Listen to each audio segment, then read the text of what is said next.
Hi viewers, আসসালামু আলাইকুম।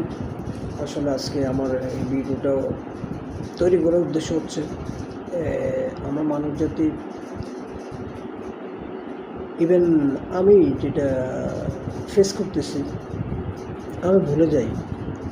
বিশেষ করে যদি কোনো কিছু পড়ালেখা বা কাউকে কথা দেওয়া বা কারোর সাথে এই টাইমে কমিউনিকেশন করা, এই জিনিসগুলো আমরা ভুলে যাই।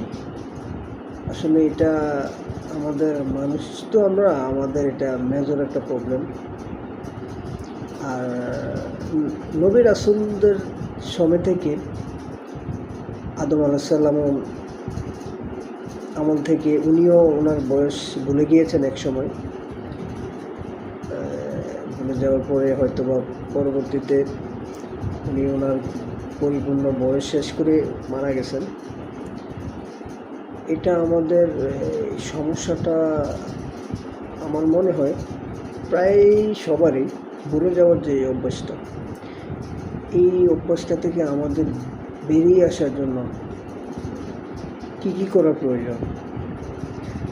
ধরেন আপনি একটা এক্সাম্পল মানে করেন, পরীক্ষার কেন্দ্রে গেলেন, পরীক্ষার প্রিপারেশন খুবই ভালো, ঠিক আছে, আপনি বসলেন, আপনাকে ধরুন স্যাররা যখন প্রশ্নটা আপনার হাতে দিল, তখন দেখলেন যে আপনার যেই প্রশ্নটা আপনি পারেন, অবশ্যই এগুলো পড়ে গেছেন, প্রশ্নটা দেখে আপনার হয়তো অর্ধেক ভুলে গেছেন আর অর্ধেক মনে আছে। এমন টাইপই আপনার কী করা উচিত? তখন তো আপনি মনে করেন যে অর্ধেক পারেন আর অর্ধেকটা ভুলে গেছেন। তার জন্য যদি ওই বাকি অর্ধেকটা যদি কীভাবে করা যায়, তো যদি পিছন থেকে একটা হেল্পফুল পাওয়া যাবে, মানে হেল্পফুল যদি পাওয়া যেত, তাহলে হয়তো আপনি মনে করতেছেন যে আপনি মনে করেন যে এটা শেষ করতে পারতেন, কিন্তু আপনি হেল্পফুল পাচ্ছেন না।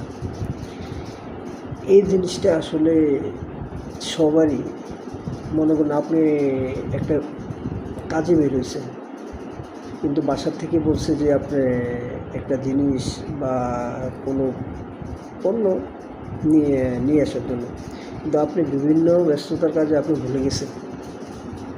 মানে ভোলা বিষয়টা, আমি মনে করি এটা আসলে আমাদেরকে স্বাভাবিক এখান থেকে বেরিয়ে আসতে হলে আমার যেটা সাজেশন, আমার মনে হয় আমাদের স্মৃতিশক্তিটাকে আরও বাড়াতে হবে। আমরা বেশি বেশি চর্চা করতে হবে।